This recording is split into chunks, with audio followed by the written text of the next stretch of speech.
비록 무화과 나무가 무성하지 못하며 포도나무에 열매가 없으며 감람나무에 소출이 없으며 밭에 먹을 것이 없으며 우리의 양이 없으며 외양간에 소가 없을지라도 나는 여호와로 말미암아 즐거워하며 나의 구원의 하나님으로 말미암아 기뻐하리로다.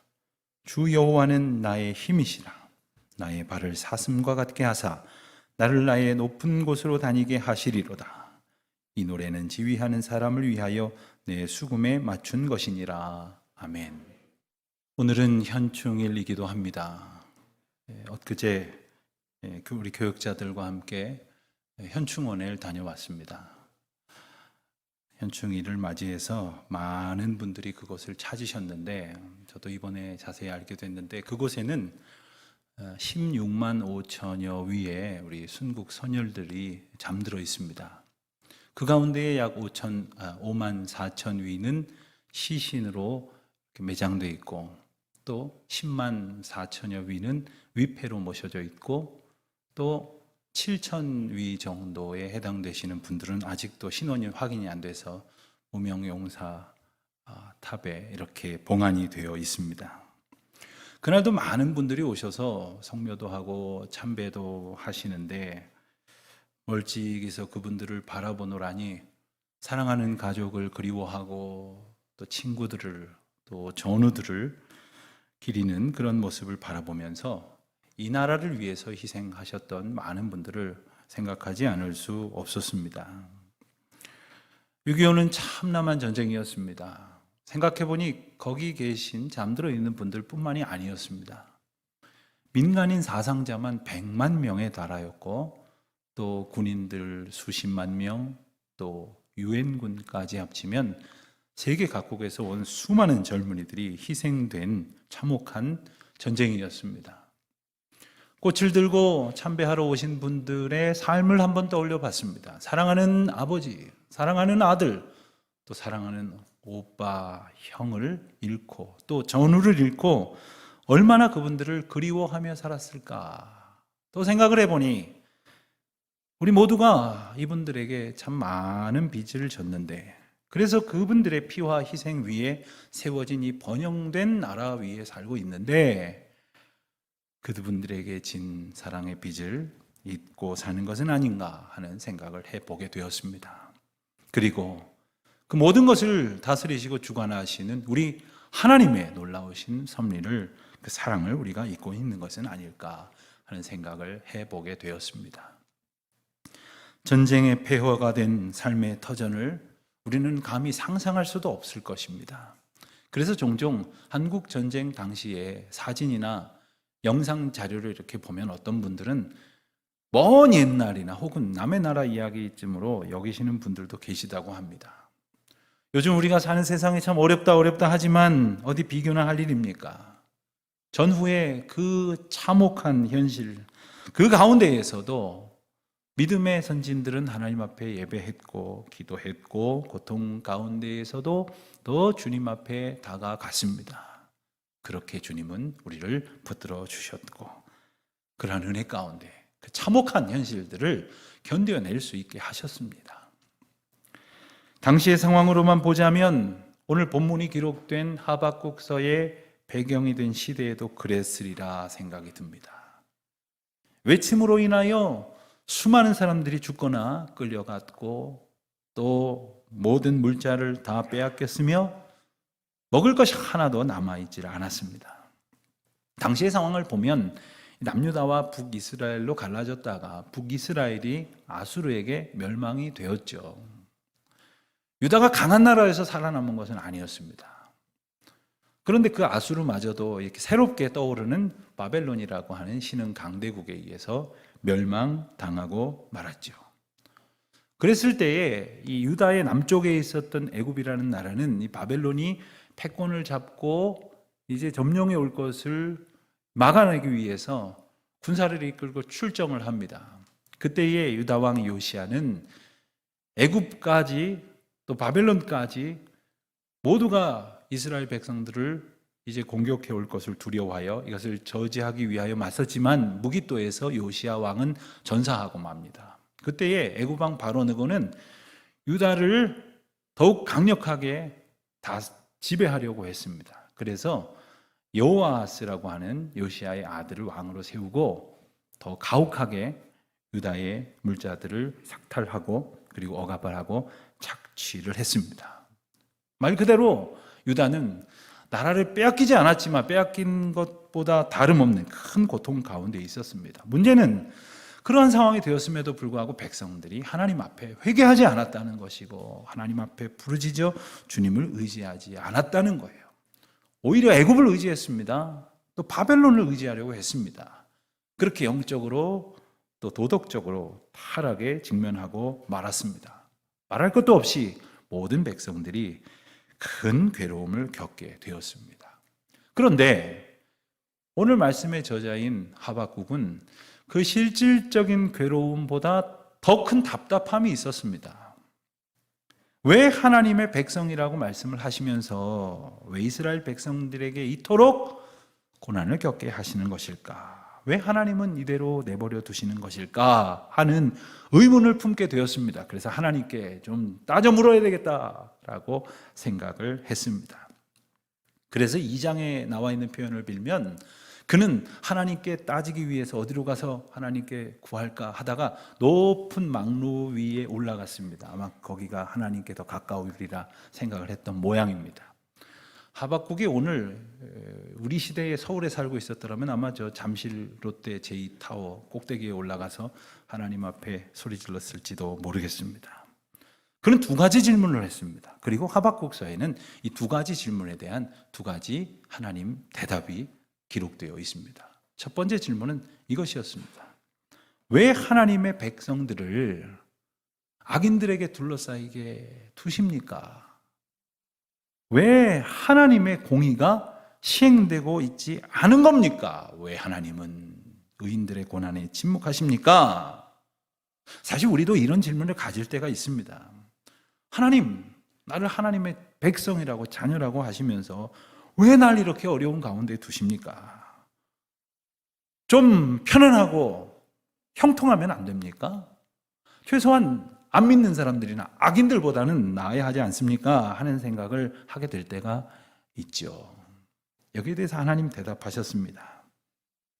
내가 너희를 위하여 공의를 나타내고 구원할 것이니 이를 위하여 바벨론을 보내 심판하겠노라. 이렇게 말씀을 하셨어요. 자, 하박국이 납득이 되지 않았던 겁니다. 구원하시려고 바벨론을 들어 심판하시겠다? 이해를 할 수 없었습니다. 다시 한번 하나님께 하박국이 질문을 합니다. 비록 유다가 악을 행했습니다. 비록 저희가 하나님 앞에 범죄하였지만 어떻게 우리보다 더 악한 바벨론을 사용하신다는 말씀입니까? 하나님 공의는 어느 때에 이루어지는 겁니까? 우리는 어느 때까지 기다려야 하는 겁니까? 하는 질문을 드렸습니다. 역시 이런 생각도 우리에게 있을 겁니다. 우리가 광야 같은 인생길 때로는 환난과 위기에 직면하게 될 때에 하나님, 제가 잘못은 했습니다만, 제가 죄가 없다는 것은 아닙니다만 어떻게 이렇게 극심한 고난 가운데에 내버려 두십니까? 어쩜 이렇게 망하고 병들고 그리고 고통과 수치를 겪게 하십니까? 게다가 저 안 믿는 사람들, 저 패악한 사람들보다 어떻게 더 그들로 인하여 괴롭힘을 당하고 낭망하게 하십니까? 여기에 대해서도 하나님은 답을 주셨습니다. 그 가운데에 우리도 잘 아는 아주 유명한 구절이 있죠. 하박국 2장 3절로 4절에 보면 이렇게 전하고 있습니다. 의인은 그의 믿음으로 말미암아 살리라. 정한 때가 되면 반드시 응하리라. 하나님은 이러한 대답을 주님께로부터 얻는 말씀으로 받았습니다. 여러분 이것을 기억해야 합니다. 인생이 가지실 수 있는 모든 의문과 또 번민의 갈등은 오직 하나님의 말씀으로부터만 답을 얻을 수 있다는 거예요. 헛된 것에서 답을 찾으려 할수록 우리는 헷갈립니다. 헛수고를 할 뿐입니다. 자, 이렇게 하나님의 말씀을 듣고 나니까 하박국이 변했습니다. 하박국 선지자가 달라졌어요. 여러분, 하박국 선지서 1장 2절, 그러니까 하박국이 그와 같은 의문을 갖기 시작했을 때 뭐라고 말했는지 아십니까? 여호와여, 내가 부르짖어도 주께서 듣지 아니하시니 어느 때까지리이까? 내가 강포로 말미암아 외쳐도 주께서 구원하지 아니하시니이다. 이러한 마음을 가지고 있었어요. 그리고 그러한 마음 속으로 하나님 앞에 따져 물었을 때 주님께서는 하박국에게 대답하셨잖아요. 그리고 그것을 한마디로 말씀하시면 하나님의 때에, 하나님의 방법에 의하여 하나님의 심판이 임하게 될 것이다. 그것은 바로 하나님의 구원이다. 이와 같은 메시지를 주셨던 겁니다. 자, 이제 이와 같은 하나님의 대답을 들은 하박국이 어떻게 변했느냐? 3장 2절에 가서 보면 이렇게 하나님을 찬양하게 됩니다. 여호와여, 내가 주께 대한 소문을 듣고 놀랐나이다. 여호와여, 주는 주의 일을 이 수년 내에 부흥하게 하옵소서. 이 수년 내에 나타내시옵소서. 진노 중에라도 긍휼을 잊지 마옵소서. 여러분, 우리는 이 말씀 참 좋아해요. 특별히 교회들이 이 말씀을 딱 붙들고 하나님, 우리 교회 부흥하게 해주십시오 이러는데, 말씀을 가만히 들여다보면 이 말씀에서 언급하신 주님의 일, 부흥하게 하시는 그 일은 바로 뭐냐? 심판이에요. 그리고 그것을 통해서 하나님이 구원을 이루시겠다는 것이거든요. 하박국이 하나님의 섭리를 깨달았기 때문에 이것을 구합니다. 면케해 주십시오, 지나가게 해 주십시오가 아니라 수년 내에 이를 이루어 주시옵소서. 진노 중에라도 하나님의 긍휼을 우리가 잊지 않게 해 주십시오라고 이렇게 기도했던 거죠. 여러분, 어떻게 불만이 가득해서 불평으로 질문하던 선지자가 이토록 기쁜 얼굴로 환희의 찬양을 고백할 수 있었다는 말입니까? 그것은 바로 심판자로 몰려오는 이 바벨론의 기병대 배후에 말을 타고 마치 사령관처럼 임하시는 하나님의 놀라운 다스리심과 궁극적인 구원의 은혜를 그가 보았기 때문이에요. 하나님의 은혜가 그 가운데 있음을 깨달았기 때문이죠. 그래서 하박국 2장 20절에서 그는 뭐라고 노래합니까? 오직 여호와는 그 성전에 계시니 온 땅은 그 앞에서 잠잠할지니라. 이렇게 결론을 지을 수 있었던 겁니다. 그리고 그는 마침내 하나님을 찬양하지 않을 수 없었던 것이지요. 사실 힘들고 고통스러운 상황은 변하지 않았습니다. 나아지지 않았습니다. 무서운 침략자 바벨론이 물러간 것도 아닙니다. 현실적인 배고픔도 여전했습니다. 하지만 하박국은 하나님의 말씀을 통해서 하나님의 마음을 알았어요. 하나님의 계획을 알았다는 말입니다. 그 말씀이 답이 되었던 것입니다. 여러분, 우리는 내가 원하는 대로 상황이 달라진다고 행복해지지 않는다는 것을 모르지 않습니다.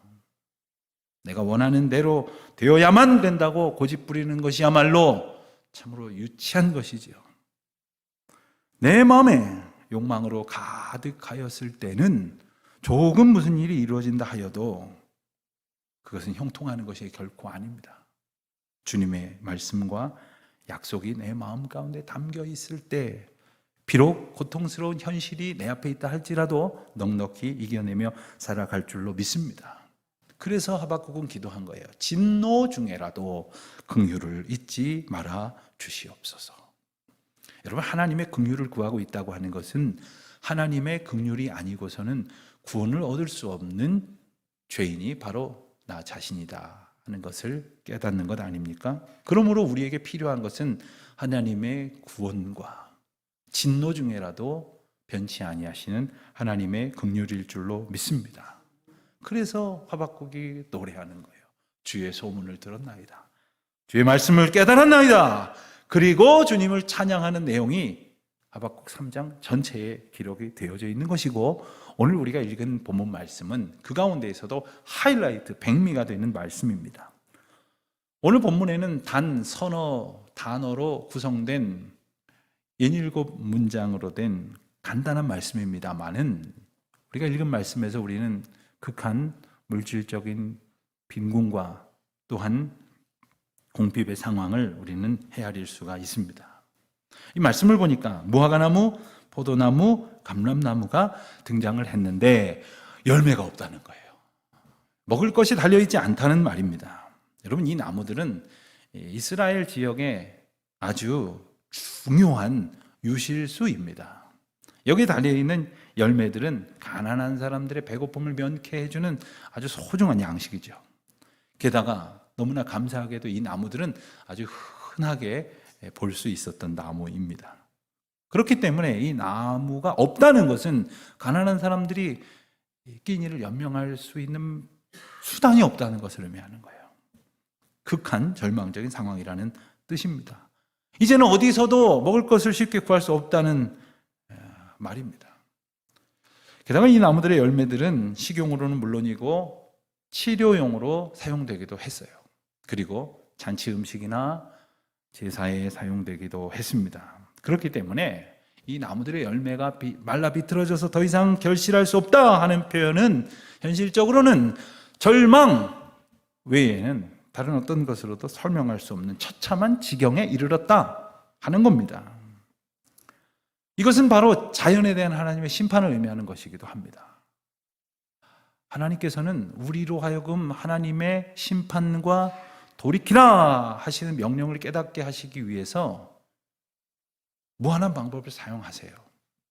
다른 사람이 하나님 앞에 징계를 받는 것을 보고도 깨닫게 하시겠지만 그러고도 깨닫지 못하면 결국 내게로 가까이 오는 것이죠. 자연을 통해서 하나님께서 하나님의 심판의 계획을 말씀을 하실 때 깨닫지 못하면 결국 그것은 내게로 다가올 수밖에 없는 것입니다. 이제 말씀은 식물이 없는 것으로 그치지 않고 있음을 표현합니다. 양도 없고 소도 없다는 표현이 나옵니다. 가물고 흉년이 들었으니 식물이 없으므로 먹을 것이 없어 동물들도 말라버리고 말았을 겁니다. 게다가 그나마 있는 동물들은 대적자들이 쳐들어와서 다 끌고 가버리는 거 만 것입니다. 자, 이제 이스라엘은 내부적으로는 하나님 앞에 신실하지 못한 그러한 불의한 지배자들 때문에 고통을 당하고 있고 외부적으로는 바벨론을 비롯한 열강으로 인하여 고난을 당하고 있는 상황이에요. 그런데도 하나님을 붙들지 않고 있으니 이제 하나님께서는 하박국을 통해서 놀라운 하나님의 계획을 보여주십니다. 이게 바로 비전이죠. 우리 비전 없다 이런 말 가끔 하는데 하나님의 보여주시는 그것을 보지 못하고 있다는 뜻이에요. 하나님의 계획을 알지 못하고 있는 것이죠. 그것은 한마디로 당신의 백성들을 구원하시겠다 약속하신 겁니다. 물론 이미 이스라엘 백성들의 삶의 모든 부분은 극도로 피폐해졌습니다. 생존 자체가 불가능해 보이는 총체적인 절망의 상황이죠. 여러분, 때로 우리가 우리의 삶을 보면서 그런 생각을 할 때가 있어요. 이리 봐도 저리 보아도 아무런 소망을 둘 수 없다고 여길 때가 있습니다. 본문에 없고 하는 것처럼 내게 희망 둘 것이 아무 데도 없다라고 생각이 들 때가 있습니다. 그러면서 내 이 아픈 마음 토로할 상대 한 사람도 없다 이런 이야기도 해요. 여러분, 참 그거 허탄한 말입니다. 여러분, 내가 속상하다고 누구한테 아무리 얘기해 본들 그 사람이 지금 들어주는 척하는 거지 딴 생각하는 거예요. 나 외에 누가 그 고통을 압니까? 누가 그것을 해결할 수 있습니까? 오직 하나님만이, 오직 하나님의 인도하심만이 우리를 구원의 길로 이끈다고 하는 것을 우리는 잊지 말아야 할 것입니다. 본문에 보면 강조되는 단어가 있지요. 없고 이 짧은 문장에 없다는 말이 4번이나 나옵니다. 성경의 숫자 중에서 3번 혹은 4번 이런 표현은 아주 완전한 수를 의미하는 것 아닙니까? 자, 그렇게 철저한 고통 가운데에서도 18절 말씀을 보니까 오직 여호와로 인하여 기뻐하고 즐거워한다 이렇게 말하고 있는 거예요. 처절한 파멸의 한가운데 있지만 지금 하박국은 여호와로 인하여 즐거워한다 이렇게 고백을 하고 있어요. 또한 나의 구원의 하나님으로 말미암아 기뻐하리로다. 아멘입니까? 그렇습니다. 하나님이 누구시냐? 바로 나의 구원의 하나님이다. 그는 지금 이 고통 가운데에서 심판을 넘어선 구원의 하나님을 바라볼 수 있었기 때문에 찬양할 수 있는 거예요. 이것이 하나님의 말씀을 받은 하나님의 백성이 드릴 수 있는 고백인 겁니다. 사랑하는 성도 여러분, 지금 여러분 가운데 혹시 병과 싸우고 계시는 분이 있으십니까? 경제적인 그러한 문제를 두고 고통하시는 분들이 더러 계실 줄 압니다. 혹은 내일을 향한 불안과 염려 때문에, 주변에 있는 사람과의 관계 속에서 겪는 상처 때문에 고통하고 있는 분들이 계실 줄 압니다. 그러나 그 너머에, 그 고통 속에서도 우리를 향한 긍휼을, 우리를 향하여 허락하시는 하나님의 놀라우신 은혜를 바라볼 수 있으시기를 원하고, 그 가운데 우리가 마땅히 찬양할 수 있게 될 줄로 믿습니다. 나의 구원의 하나님, 나의 구원의 하나님을 노래하는 우리 모두가 되시기를 바랍니다. 세상이 모두 주님을 왕이라고, 또한 통치자라고, 주관자라고, 영광과 찬송을 받으실 분이라고 표현한다 하더라도, 내가 지금 이 시간 주님은 나의 하나님이라고 고백하지 못하면 그 은혜가 내게 머물지 못하는 겁니다. 오늘 본문에 보면 또 반복되는 단어가 있는데, 말미암아라는 단어예요. 하나님으로 말미암아, 여호와로 말미암아, 반복되는 이 표현, 이 단어를 다른 말로 바꾸면 여호와 안에서, 주님 안에서라는 뜻이 됩니다. 그렇습니다. 우리의 궁극적인 즐거움을 뭘 많이 갖는 것도 아니고 내가 원하는 소원을 성취하는 것도 아닙니다. 주님 안에 있는 거죠.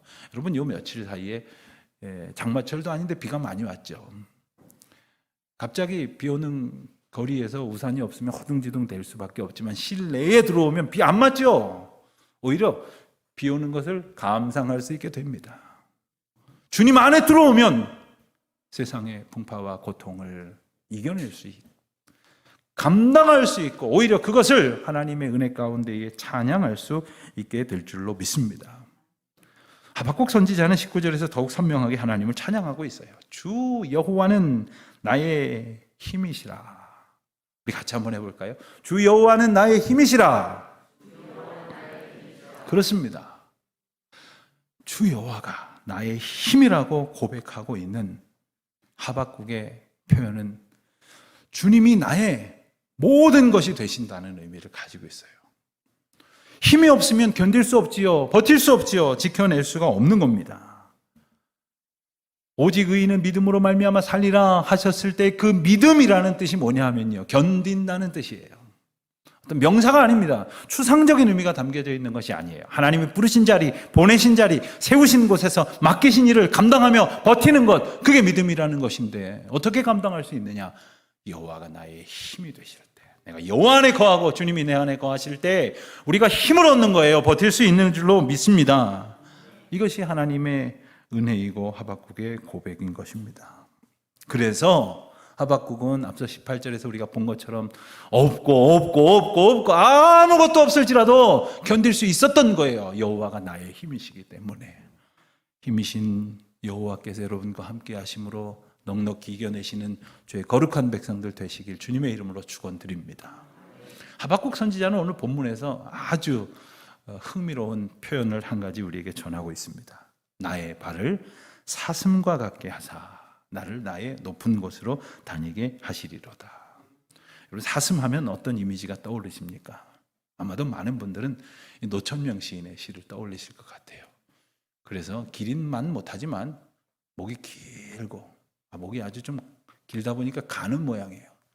저는 사슴과 같다 소리는 듣기 틀린 것 같습니다만, 여러분, 본문의 사슴의 이미지는 그런 가녀린 이미지가 아니고요, 고대 근동 팔레스틴 일대에서 볼 수 있는 동물들 가운데 사슴에게 나타나는 가장 두드러지는 특징은 뭐냐면 굉장히 빠르다는 거예요. 민첩하다는 겁니다. 게다가 거의 절벽에 가까운 언덕을, 그 가파른 언덕을 유일하게 막 거슬러 올라갈 수 있는 그런 능력을 가진 동물이 바로 사슴입니다. 세상의 모든 고난이 닥쳐올지라도 비록 연약해 보이지만 사슴과 같게 하여서 높은 곳으로, 안전한 곳으로 다니게 하신다. 그와 같은 은혜를 우리에게 보여주십니다. 어떻게 하박국이 이렇게 찬양할 수 있었습니까? 왜 건져주시지 않으십니까? 언제까지입니까? 이렇게 따져 물었던 하박국이지만 이젠 더 이상 그런 의문에 매이지 않습니다. 오직 나의 구원은 하나님으로 인하여 즐거워하는 것이다. 찬송하는 거죠. 의문 속에 갈등하는 인생이 아니라 답을 찾은 이에 찬송이 넘쳐나는 인생이 되고 있는 것입니다. 사랑하는 성도 여러분, 그와 같은 믿음의 고백으로 가득한 저와 여러분의 삶이 되시기를 바랍니다. 말씀을 준비하면서 영국의 신학자요 또 위대한 설교가인 찰스 벌전 목사님의 설교 한 편을 보게 되었습니다. 그 설교 가운데의 한 부분을 제가 여러분들에게 읽어드리는 것으로 말씀을 맺겠습니다. 미래는 무서운 시간이 기다리고 있다는 것에 대해 우리는 많이 들어왔습니다. 미래는 그렇게 될 것입니다. 하지만 우리가 놀랄 필요는 없습니다. 주께서 다스리시고 계시기 때문입니다. 주님에 대한 신뢰 가운데에 살아가십시오. 그러면 그분의 이름 안에서 기뻐할 수 있습니다. 최악의 상황이 꼬리를 물며 다가와도 하나님 안에 우리의 피난처가 있습니다. 하늘이 무너질지라도 하늘에 하나님은 서 계실 것입니다. 하나님께서 자신의 백성을 하늘 아래 두고 돌보실 수 없게 되면 그들을 하늘 위로 올리셔서 그곳에서 그분과 함께 살게 하실 것입니다. 그러므로 여러분 평안을 누리십시오. 하나님께서 여러분들을 세상 끝날에 견고케 하실 것이기 때문입니다. 기도하시겠습니다.